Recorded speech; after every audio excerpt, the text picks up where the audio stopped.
Hello, my fellow YouTubers. This is Angel from Hell. Today we're gonna be watching 3 Scary Real Las Vegas horror stories. Sorry, I'm gonna be reacting to it today. So, yeah. So, let me see if I can flip this. Okay, so I've been told this is kind of scary, but at the same time it's not. My friends watched it, so we're gonna see. Nothing really surprised me now, so let's go.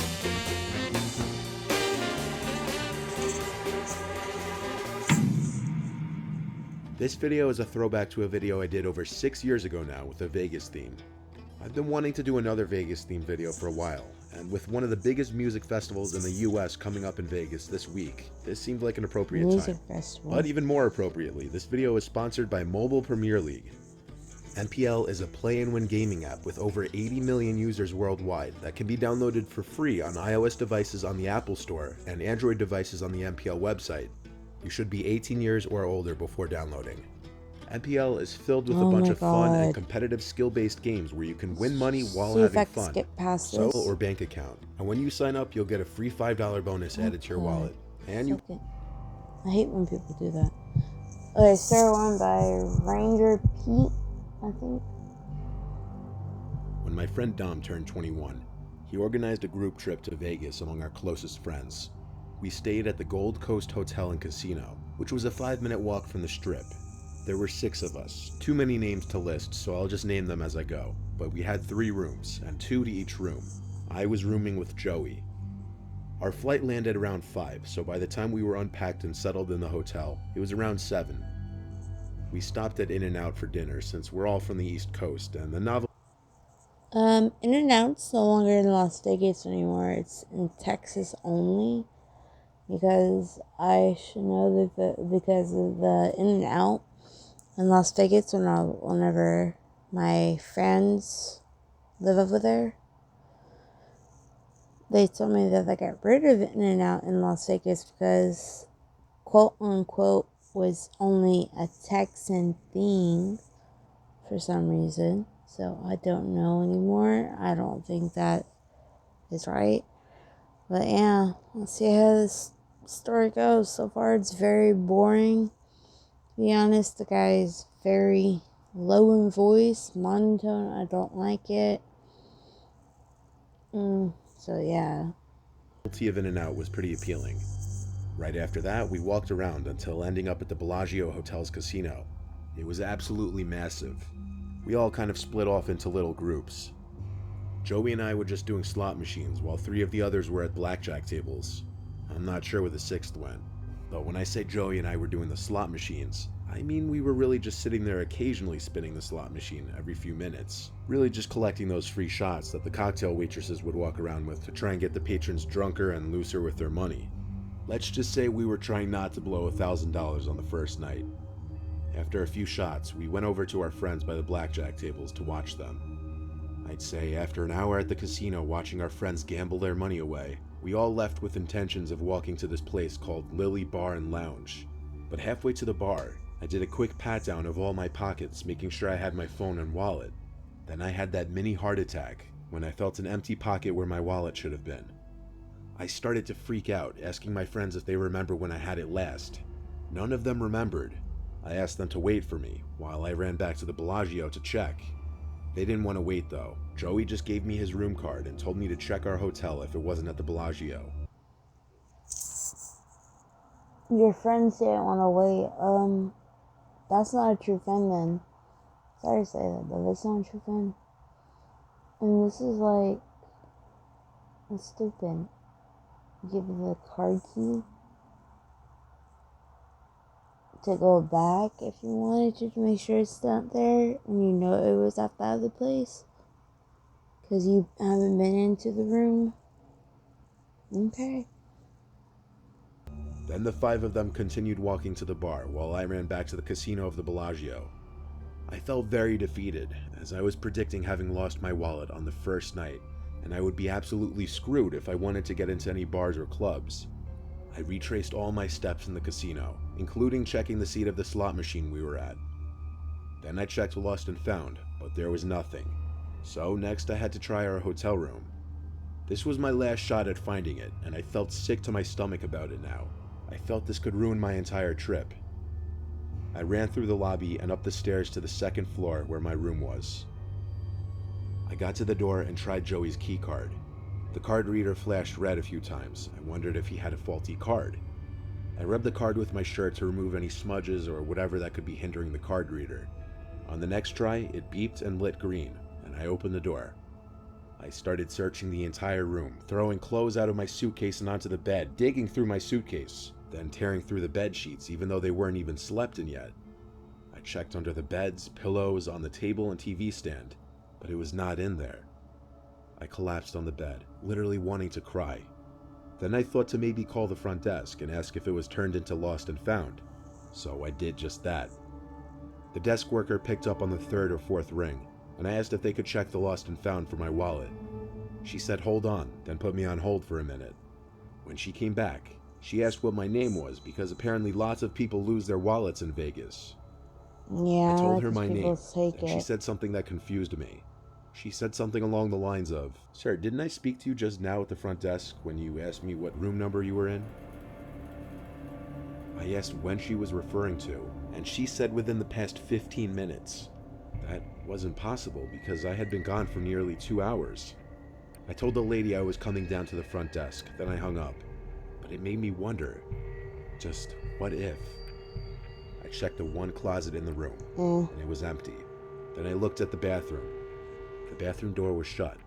I grabbed the doorknob, sighed, and yanked it open, expecting to see someone. But no, it appeared empty. I turned on the bathroom light just to look at myself in the mirror, but I almost instantly noticed the shadow through the shower curtain. It was undoubtedly a person in there casting that shadow who looked taller than me. I didn't want to get stabbed or shot that night. I left the hotel room and immediately called the number for the hotel. I asked them to send security up right away. Not even 5 minutes later, 2 large men in security shirts came down the hall and I pointed at the door, yelling there's someone in our bathroom shower who stole my wallet. I opened the door for them, and right center of the hotel room was this 30-something-year-old man with a COVID mask over his mouth. He had his hands in the air. Security guards escorted him out of our room and patted him down for weapons. And not so shockingly, they found my wallet in his pocket. He didn't have any weapons on him though. Security called the police and arrested the man, and I got my That wallet happens back. so much. The man but admitted that's to so finding my scary. wallet outside of the hotel, went to the front desk asking what room number I was in, and letting himself in. Even though no one was harmed, I feel like this could have turned out so much worse. For example, if I decided to open that shower curtain. My friends hardly believed my story until security guards backed it up later that night. The rest of the trip went completely normal.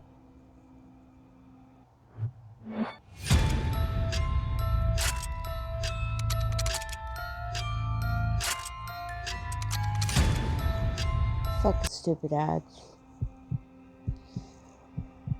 First off, the first story wasn't really scary to say. Stuff like that happens all the time, mainly because people don't care, and second off, that happens for a simple fact some people actually are murderers, or they're looking for drugs, or to steal stuff from the room to sell off to buy drugs. So yeah, in Las Vegas that happens actually on a daily basis. I was told at the hotels in around the casino area. That's why I would never go around there. I want to go to Las Vegas, but I'm pretty sure I would not like it because I'm not really a gambling kind of person. I don't like alcohol either, so yeah. There's that. And by the way, if you're curious what I'm also doing while watching the video, I'm doing this. So yeah. I'm paying attention while listening because there's really nothing showing, so it's not gonna, affect me. Plus, I got a good imagination. A few years back, I stayed with 3 friends in Bally's Hotel in Vegas. once known as the MGM Grand, until November 21st in 1980, when it burned down.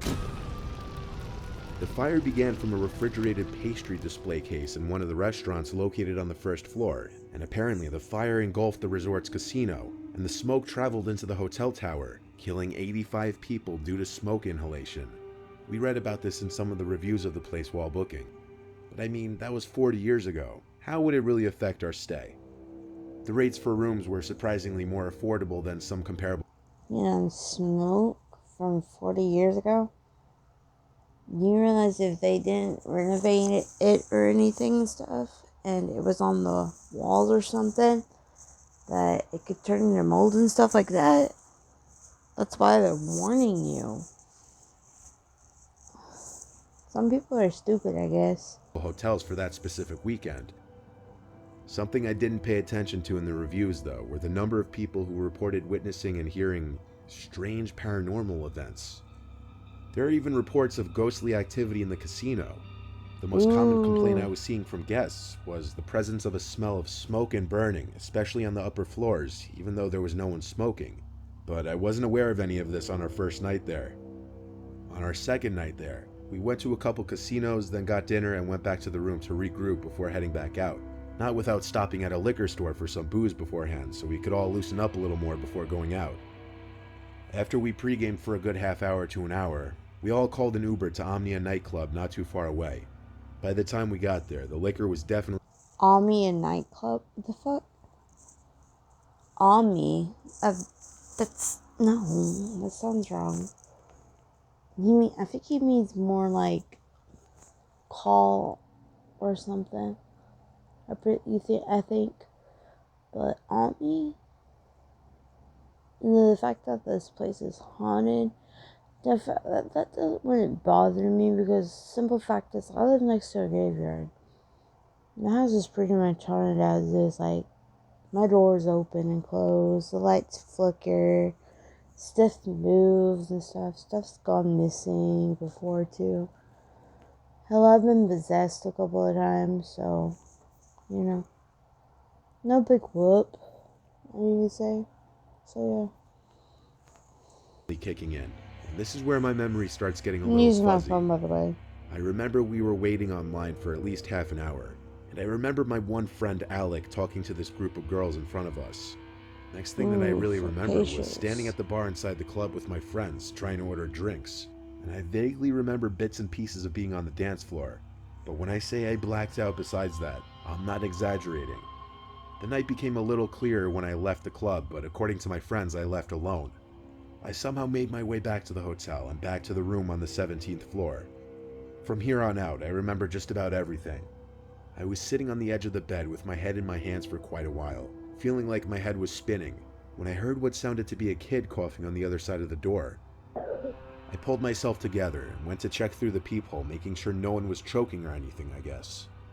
There was no one visible, so I opened the door. The corridor was empty. At this point, standing up made me feel even sicker, so I went to the bathroom to throw up. After that, I felt better and laid down in the bed to go to sleep. It was 3-something in the morning. None of my friends were back yet. I heard the coughing once again.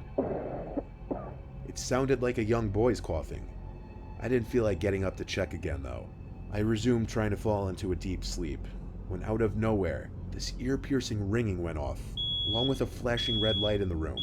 It was the smoke alarm, and in the corner of the room, every time that flashing light blinked, I could see a person standing in the corner of the room. It looked like a young boy facing the door.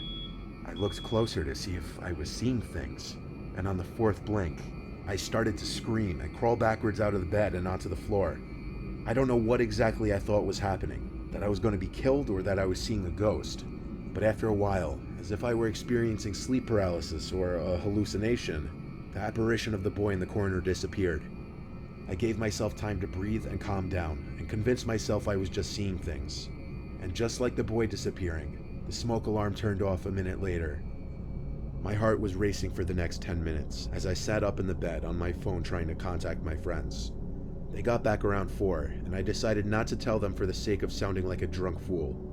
I did more research the next day about the hotel and supernatural sightings, and and I was even more disturbed when I read that other people had witnessed and heard a boy coughing on the 17th and 18th floors. Needless to say, I didn't want to stay there anymore.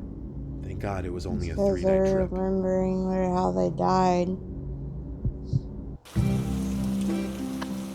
Alright, so when the spirit stays here, sometimes they'll keep reliving how they died, or they'll roam around and stuff also. The typical ones that keep remembering, like repeating the process of them basically about to be at death, they're stuck there in limbo, aka also hell, you could say, because that's basically what hell is. You're stuck in a repeat of what's going on in your death the whole entire time, so you suffer.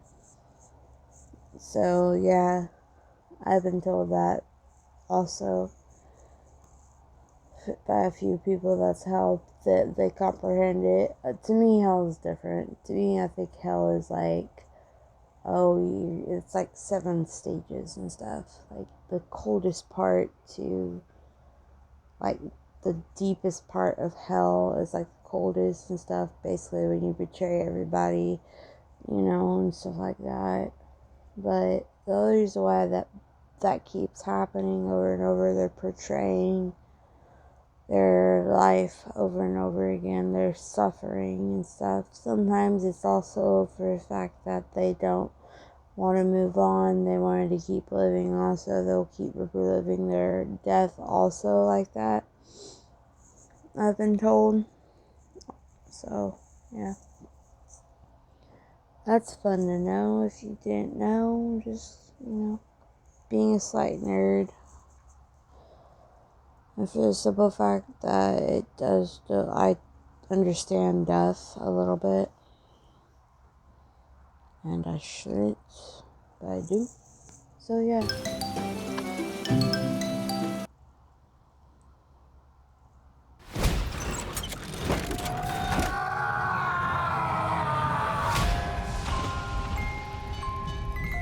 This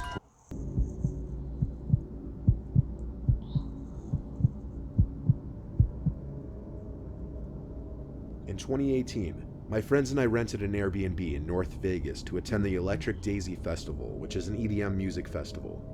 It was my first I experience of have this no clue kind. what that I'm is. not even a Sorry, fan of guys. EDM, nor do I do any kind of hard drugs. But I went with my 3 friends who are into this stuff, who I'll call Jess, Marissa, and Nicole. My friend Jess had a drug dealer connection in Vegas who she was planning on buying Molly from. The festival starts pretty late in the day and goes all Molly, night, that's just so on the nasty. first day we were just driving around Vegas trying to find things to do. At some point, Jess needed to meet up with her friend to buy the Molly, so while we were eating, she went to pick up from him. Afterwards, we went back to the Airbnb to start getting ready for the festival, changing into our outfits. If you know anything about music festivals, girls usually wear the most revealing outfits imaginable. It was new to me. I needed my friends to help me buy an outfit. As we called a lift to the racetrack where the festival was being held, Jess handed us all our own little baggies with the Molly. I was very nervous, as I've never really done any drugs. That's not creepy at all. I have a little baby monitor in my room right now, and it just said, it's in my daughter's room, and it just goes off. Your speaker is not set up right now, but you can clearly, it's on and stuff, and sometimes I can hear my daughter slightly move and stuff. She has a Google Play in her room, and it said that. What the fuck? I'm so confused. And no, my daughter does not speak really well. She really only says hi, mama, and dada, and some other words, but she can't say Google, like hello Google and stuff yet. So I know she ain't messing with the Google Home, so I'm into those are haunted too. Except for weed, if that even counts. The ride there was surprisingly quick. Jess told us the Molly should kick in around 45 minutes after taking it. By then, we were online to get inside. The effects of it didn't really kick in for a while, and my friends all agreed they were already feeling it. So I had a feeling I didn't take enough, and I went for the baggie I smuggled into the festival and took a little more. For the next hour, we danced as the sun went down and the sky got darker, and all the lights from the stages and carnival rides lit up the place. I was realizing the Molly was kicking in hard and I was starting to trip. It was such a surreal experience with all the lights, booming music, and the euphoric feeling of the drug. But eventually I realized I took way too much. I started to lose track of where I was, and next thing I knew, I was lost in the crowd without my friends. At some point, this guy started talking to me, and I must have asked him for help finding my friends, because he told me, "I know where your friends are, I'll take you to them." I followed him through the crowd, holding his hand, till we got closer to the back of Oh, the he's got crowd. to get kidnapped. I asked where we were going. He said he knows where Jess is. I thought the fact that he knew my friend's name meant he was telling the truth. Then he asked me to call Jess and he'd talk to her, so I dialed Jess's number and handed him the phone. 5 seconds later, he started talking to her. He was on the phone with her for a minute before hanging up. He said Jess left to the hotel with my other friends because one of them got sick. He said he would take me there. I stood there tripping like an idiot and said okay. He called us an Uber, and when we got inside, he asked for my number. I gave it to him because I was yet to see any red flags in my inebriated state, till I looked at the Uber driver's screen and saw that it said the destination was 15 miles away. And then it hit me. Why did the guys say my friends went to the hotel when we weren't staying at a hotel? We were staying at an Airbnb. I asked the driver where we were going, and I don't remember what he said, but whatever he said made me realize he was not taking us to the Airbnb. I asked the driver to turn me around, but the guy next to me started claiming he was my boyfriend and I was just incredibly drunk and needed to get home. I started to scream that he's not my boyfriend, that I just met him, and eventually the driver believed me and stopped the car, kicking the guy out. I started to cry and asked the driver to bring me back to the festival so I could find my friends, but he informed me the festival doesn't allow re-entry, so he brought me back to the Airbnb. He waited until he saw that I let myself in using the code, and then I started frantically texting and calling all my friends till one of them picked up. They couldn't hear me on the phone at the festival, so I typed in our group chat what happened. Jess came back to the Airbnb to be with me, while Marissa and Nicole stayed till much later at the festival. I somehow slept like a baby that night, but I woke up the next morning to 3 missed calls and a handful of texts from that guy who tried to most likely kidnap me. The text went as follows. "Hey, did you make it back? Where are you? I'll come to you and help you to your Airbnb. Honestly, fuck you for making a scene like that in front of the Uber driver, making me look like some kind of rapist." It goes without saying this guy never knew who any of my friends were, and he never got on the phone with Jess. I most likely told him my friend's name when I asked him for help in finding them. This was my first time doing a hard drug, and it blurred my judgment so much that I almost allowed myself to possibly get kidnapped. Dumbass. I don't know if I'll. Fuck it. Okay, so, yeah, honestly, that was really, like, it's a horror story. Like, real Las Vegas horror stories and stuff. Like, it wasn't really scary to me. Like, stuff like that happens all the time. Like I said, you ain't gonna get much of a reaction. Nothing really scares me, like, at all. The thing that's ever scared me is whenever I got in a car accident that I was gonna lose my life, and that's it. But, like I said, some of the stories are, like, stupid as hell. Like, you should understand it's not real, or it's fake, or it's you know, it's just happening. Like, some people are very accessible to spirits like I am, and you just see them and you can hear them sometimes. But the thing is, people don't think to process, oh, it's not gonna harm you and stuff like that. So yeah. Or like the last one, I'm sorry, says, don't be taking Molly. Don't be taking extra Molly. Take it once, if you're gonna do it.